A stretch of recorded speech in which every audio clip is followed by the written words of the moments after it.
Eu acho que essa experiência, por exemplo, né, que eu tinha também com o UFC, foi muito importante para mim, porque, como você falou, né, o americano ele é muito sistemático. E quando você criou um sistema com processos estabelecidos, é que o brasileiro tem essa dificuldade, né? É o jeitinho brasileiro, o nome já diz, né? Como fala, é o jeitinho brasileiro, né? Então, e lá ele é muito metódico, né? Guideline, tem tudo, ou seja, mas te dá o step by step, o passo a passo, né? Você consegue, facilita. E eu tinha muita experiência, comecei a ver ali performance e outras coisas de uma maneira diferente, porque eu tinha esse intercâmbio, não à toa, né? Sou brasileiro e com muito orgulho, né? Amo, mas é óbvio que nos esportes, o país ali, que não à toa, né? Em todas as Olimpíadas, em todos os campeonatos mundiais, está sempre na frente dos Estados Unidos. Então, a gente tem que falar a realidade. Eles estão muito na frente no nosso aspecto. E muitas coisas eu trouxe de lá. Inclusive, essa questão, né, do treinamento funcional de força, que hoje é uma realidade no futebol, e eu falo com todo orgulho, né? Por isso que algumas pessoas ali... Ah, não, porque fala de mim. Porque eu falo as coisas que são verdades, eu acho que tem que citar, eu tenho orgulho disso, não é querer pedante, mas fui eu que implementei isso aqui no Brasil e hoje em dia é realidade.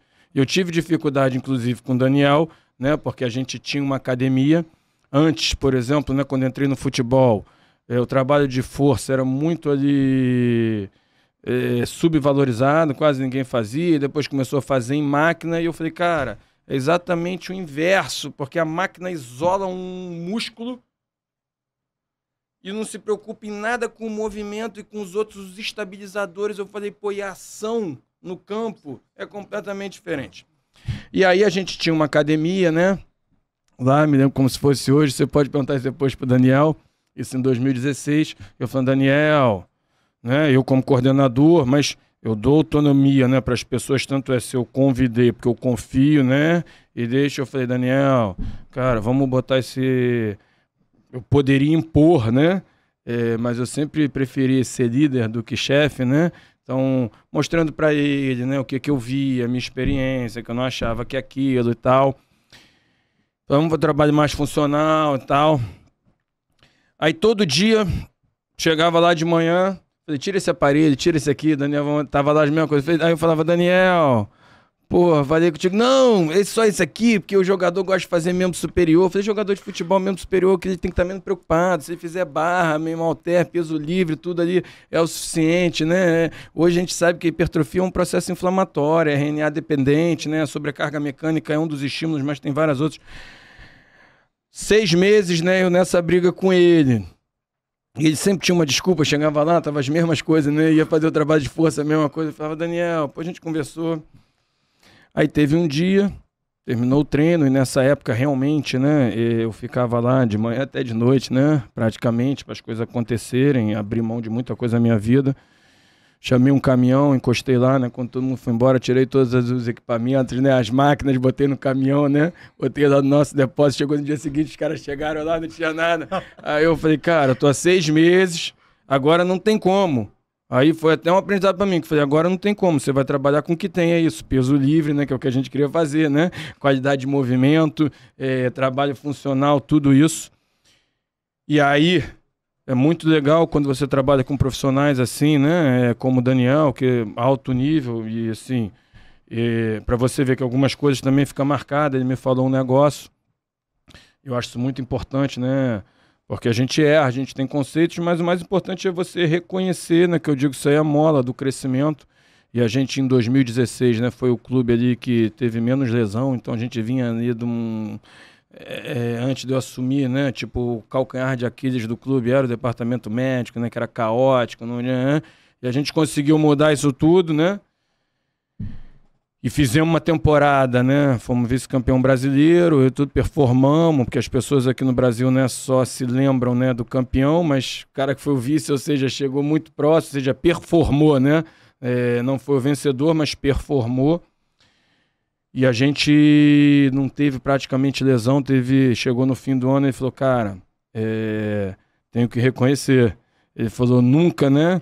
Numa temporada eu não acreditava na tua metodologia, né? Eu ali achava seriamente. E tenho não sei quantos anos também aí de futebol, né? Um cara super experiente, está aí há muito tempo. Nunca tive uma temporada assim com tão poucas lesões, né? Depois que a gente começou a fazer o trabalho funcional, preventivo, tudo isso. Então, eu tenho que reconhecer que você estava certo. Então, isso para mim que é o mais importante, né? Ter isso, ou seja, e é óbvio que se ele reconheceu isso, levou isso para ele, para a prática, seguir. Então, às vezes, você tem que criar situações. Isso foi engraçado, né? Quando você tiver com ele, se pergunta, porque chegaram no dia seguinte lá não tinha nada. Aquilo que eu falei, cara, você precisa ter peso livre, se preocupar com o movimento. Eu comecei com o Daniel, né? Eu fazia estágio no Vasco e aí eu ajudava ele lá no profissional a fazer as avaliações. Trabalhava na preparação física ali com os meus 19, 20 anos. E aí o Daniel foi uma inspiração, porque na época o Vasco tinha os isocinéticos Rev 9000. Eu resolvi fazer o meu TCC em cima do isocinético. Outra história engraçada do isocinético com o Daniel lá. Tem isocinético, tem uma que eu vou contar clássica. E aí eu entrei em contato com o Zevi Divir, que é o editor-chefe da revista Exercise Science, que é a revista referência em exercícios isocinéticos. Ele tinha um livro. E aí o Daniel me auxiliou e me estimulou a entrar nessa área. Então eu acabei indo para a fisiologia do exercício, porque eu realizava os testes das avaliações junto com o Daniel. E aí quando você falou assim, dos protocolos, Falkner, eu lembro que a gente fez uma pesquisa, a gente entrou em contato com os 20 clubes da Série A e 20 clubes da Série B. A gente realizou diversas perguntas. Esse estudo foi feito em 2008 e foi depois reproduzido em 2018, 10 anos depois. E uma das perguntas era: qual equação preditiva você usa no futebol profissional nas categorias de base? 80% dos clubes usavam Falkner. Que não avalia membro inferior. Aí eu falo, olha só que... 4 dobras não avalia. E aí, Márcio, o mais engraçado é que entraram em contato com o Dr. Falkner, ele disse, em nenhum momento eu fiz essa equação para futebolistas. Muito Era para nadador. Não, ele até falou, nem nadador. Tem um artigo que ele diz o seguinte, porque a gente usava o Falkner porque falava nadadores e futebolistas. Isso era falado. E o doutor Falkner disse, não fiz para atletas. Quem estudava isso era o Junhas. Vocês usam para futebolista e nadador, mas eu não procure Junhas. E o Junhas são 6 dobras, além das 4 dobras de Falkner, mais 2 que entra coxa e panturrilha. E eu lembro que quando eu estava com o Sub-13, fazendo uma avaliação antropométrica, eu coletei as 10 dobras cutâneas e coloquei uns 30 equações, mais 30 equações. E a equação que dava, assim, dentro de uma avaliação interna mais próxima era o Junhas. E durante anos fiquei usando Junhas. Passaram alguns anos, o que eu resolvi fazer? A bioimpedância 770 lá, que é um equipamento extremamente, né, confiável, o Embody, junto com as equações. E que teve uma correlação mais alta foi a Junhas. Aí, recentemente, o doutor Esquerdo, né, fez uma equação específica para futebolistas, validou, mas a gente não tem equação validada para futebolistas nacionais. Então, assim, a gente tem uma grande dificuldade de reproduzir e ter ciência. Então, quando você comentou a questão do Daniel, isso no futebol era muito comum. Por quê? Porque os clubes faziam as suas permutas com as empresas, Tecnogym, Live Fits, montava aquela sala de academia e tal. E no Vasco a gente passou por isso. A gente chegou pro professor Isaías Chinook e falou, olha, joga essa sala de musculação no lixo, em 2015. Como é que eu vou jogar no lixo? Tá doido? A gente ganhou equipamento agora tal. Não serve para nada. Mas aí a gente, para quebrar aqueles paradigmas, a gente começou a produzir ciência. Começou a produzir em massa artigo científico, produção internacional, mostrando efeito. E aí gerava uma facilidade na tomada de decisão ali. Os estudos mostram isso. Quando você não tinha naquela época estudos, ficava mais difícil. Eu lembro em 2015 o Daniel entrou em contato com a gente, porque a gente estava usando a termografia, e tinha pouco estudo sobre a termografia e sobre as taxas de incidência e tal.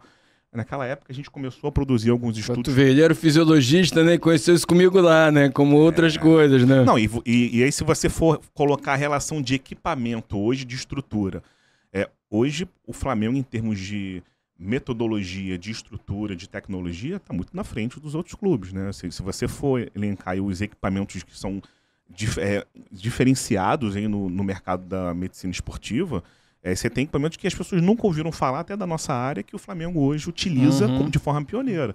Eu sempre que eu acompanho, eu vejo.